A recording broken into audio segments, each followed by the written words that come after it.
এবাৰ স্বাগতম জনাইছোঁ স্মাৰ্ট লাৰ্ণিং ইউটিউব চেনেলটোলৈ। আপোনালোকে হয়তো থাম্বনেইলটো দেখি পেলাই গম পাইছেই। হয়, ঠিকেই শুনিছে আপোনালোকে। যদি আপোনালোকে OBC, SC, ST plain, ST hills, physically handicap বা এক্স ছাৰ্ভিচমেন হয়, আপোনালোকে কিন্তু 50-60 পালেই এইবাৰ চাকৰি পোৱাৰ চান্স আছে 4th গ্ৰেডত। কিয় এইটো কথা কৈছোঁ মই? কাৰণ আপোনালোকে হয়তো ভাবিছে কেণ্ডিডেটৰ সংখ্যা বহুত বেছি আৰু পোষ্ট বহুত কম। কিন্তু তাৰ সমসাময়িকভাৱে আমি চাব লাগিব যে এইবাৰ নিগেটিভ মাৰ্কিং আছে। মই আগতে উল্লেখ কৰিছোঁ এইখিনি, আৰু মই পল এটা দিছিলোঁ। মই প্ৰথমতে পলটোকে দেখাই লৈছোঁ যে ক্লাছ 8ৰ যিটো ADRE কাট অফ সেইটো কিমান যাব। মই কুৱেশ্যনটো সুধিছোঁ যে কিমান যাব। মই কুৱেশ্যনটো সোধা নাই যে আপোনালোকে কিমান পাব। চ' মানুহে নিজৰ অনলি মতামত দিছে। মানুহে নিজৰ যিখিনি এক্সপেক্টেড কাট অফ, নিজৰ মনৰ পৰা যিখিনি এক্সপেক্টেড কাট অফ হ'ব পাৰে সেইখিনি দিছে। চ' সেইটো হিচাপে মই দিছিলোঁ 60 বা 80, সেইটো 56% মানুহে ভোট কৰিছে, আপোনালোকে চাব পাৰে। দেন 81ৰ পৰা 100 কিন্তু 34% মানুহে ভোট কৰিছে।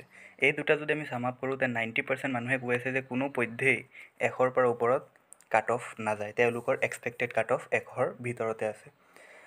8% কৈছে যে 101ৰ পৰা 120ৰ মাজত থাকিব, এণ্ড 120 প্লাছ কৈছে 2%। এইটো নাযায়, এইটো কোৱাইট ইম্পচিবল হয়। 120 প্লাছ যোৱাৰ সম্ভাৱনা খুবেই কম, নাই। এই যে কাট অফ যিটো আছিলে আমাৰ পল কাট অফৰ, সেইটো আপোনালোকে মনত ৰাখিব। মই আপোনালোকক দেখাই দিছোঁ। সেইটো আছিলে, মই সুধিছিলোঁ যে UR কেটেগৰী, মানে জেনেৰেল কেটেগৰী, জেনেৰেল মানুহে য'ত ছিট পাব, বা আনৰিজাৰ্ভ কেটেগৰী মেল কেণ্ডিডেটৰ কাট অফটো তেওঁলোকৰ মতে বেছিভাগৰ মতে 60 বা 80ৰ মাজত থাকিব, যিটো নেকি আমাৰ আনৰিজাৰ্ভ মেল কেটেগৰীৰ যিটো কাট অফ যাব সেইটোৱেই। তে আপোনালোকে ভাবক, ফিমেলৰ কাট অফ তাতকৈ অবভিয়াছলি 7-8 মাৰ্ক এটা হ'লেও কম যাব, বা 10 মাৰ্ক এটা হ'লেও কম যাব। যদি মই এই দুটা পলৰ পৰা, এই দুটা ৰেঞ্জৰ পৰা 60ৰ পৰা 80, 56% আৰু 81ৰ পৰা 100, 34%, দুটা মিলাই পেলাই এটা এভাৰেজ ধৰোঁ যে 75 বা 80 ধৰিলোঁ মেক্সিমাম। মই ধৰিলোঁ যে 80।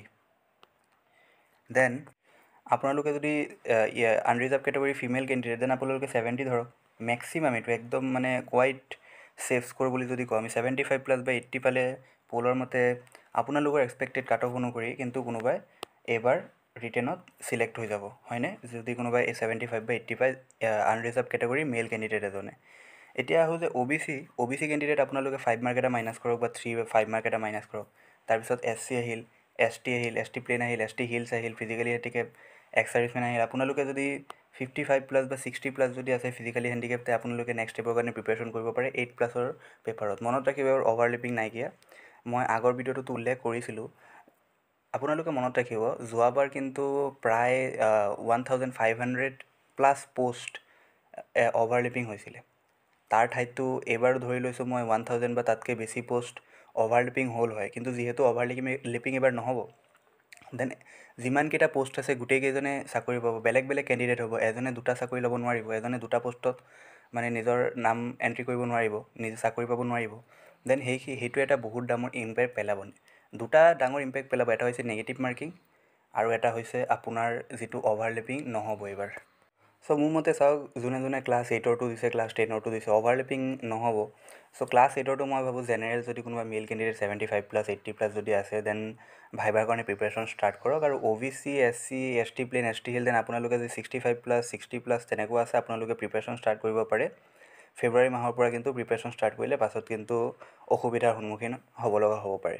এতিয়াৰ পৰা প্ৰিপেৰেশ্যন ষ্টাৰ্ট কৰক। ভাইভা এটা ইম্পৰ্টেণ্ট ৰ'ল প্লে' কৰিব।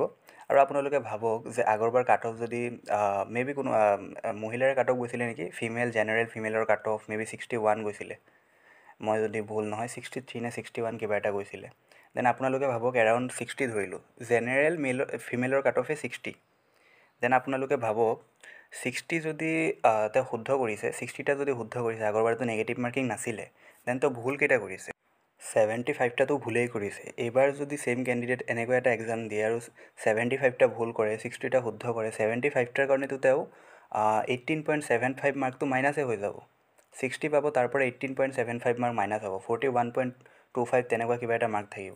চ' আপোনালোকে ভাবক, আৰু আগৰবাৰ যিটো পেপাৰ আছিলে সেইটো ৰিজনিং পাৰ্টটোৱে আপোনালোকে চাওক বা মেথছ পাৰ্টটোৱে চাওক, এইবাৰতকৈ কিন্তু লেন্থিটো কম আছিলে। এইবাৰ পেপাৰটো অলপ বেছি ডাঙৰ হোৱা বুলি মানুহে কৈছে। মানুহৰ টাইম মেনেজমেণ্টত কিন্তু বহুত বেছি প্ৰব্লেম হৈছে। মেথছৰ ক্ষেত্ৰত মানুহে বহুত বেছি টাইম দিব লগা হ'ল, বহুতে জিকে টাচেই কৰিব পৰা নাই পাছত। মই যেতিয়া কেণ্ডিডেটৰ মতামত লৈছিলোঁ 15জনে 20জনে জি কে টাচেই কৰিব পৰা নাই, বা কোনোবাই জি কে ইংলিছ আৰু মেথছ কৰিছে, ৰিজনিং টাচ কৰিব পৰা নাই, ৰিজনিংটো অলপ ঘৰুৱা পকোৱা আছিলে ৰিজনিংটো। চ' এইবাৰ কাট অফটো ইমান বেছি নাযায়, আপোনালোকে 110+ ভাবি ভয় কৰি নাথাকিব। চ' কাট অফটো এনেকুৱা ৰেঞ্জতে থাকিব। আৰু আপোনালোকে জনাব যে এইটো কাট অফ, মই যিটো এক্সপেক্টেড কাট অফ দিছোঁ যে জেনেৰেল মেলে 80 পালে বা 75 পালে চিকিউৰ হৈ পেলাই থাকিব পাৰে, আপোনালোকে সহমত হয় নে নহয়। তাৰ লগতে মই ক্লাছ 10 লেভেলৰ যিটো কাট অফৰ ভিডিঅ' দিছিলোঁ, তাত বহুতে কৈছে যে কাট অফটো এনেকুৱাই যাব। লগতে মই পল এটা দিছিলোঁ যে কাট অফটো 90+ যাব নে বিল' 90 যাব। এই দুটা অপশ্যনে মই দিছিলোঁ পলটোত, 90+ যাব নে বিল' 90 যাব। তাত কিন্তু বিল' 90 74%এ ভোট কৰিছে, বহুতে বিল' 90ত ভোট কৰিছে, আৰু 26%এ কৈছে যে 90+ যাব। এইটো কিন্তু অভাৰঅল গোটেইখিনি কাষ্টৰ কাট অফ নহয়। মই দুয়োটা যে দেখাইছোঁ আপোনালোকক খেয়াল কৰিব। ইউ আৰ কেটেগৰীৰ মেল, ইউ আৰ কেটেগৰী বুলি মই কৈছিলোঁ। আনৰিজাৰ্ভ কেটেগৰী কাট অফেই 90+ যাব বুলি মানে 76% মানুহে বিশ্বাস নকৰে, আনৰিজাৰ্ভ মেল কেটেগৰীয়ে। দেন কেনেকৈ আপোনালোকে যদি 60 পাইছে বা 65 পাইছে, আপোনালোকে কিয় প্ৰিপেৰেশ্যন নকৰিব। ফিমেলসকলেও প্ৰিপেৰেশ্যন কৰিব, মেলসকলেও প্ৰিপেৰেশ্যন কৰিব। যদি অ' বি চি SC ST আপোনালোকে যদি 65 পাইছে বা 70 ওচৰা যদি আছে আপোনালোকৰ।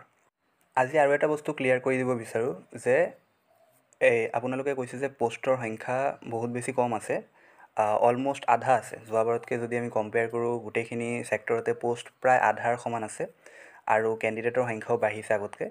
সেই দুটা কাট অফ বঢ়াব, অভিয়াছলি বঢ়াব, কিন্তু আপোনালোকে মনত ৰাখিব এইবাৰ অভাৰলেপিং নহ'ব, নেগেটিভ মাৰ্কিং আছে।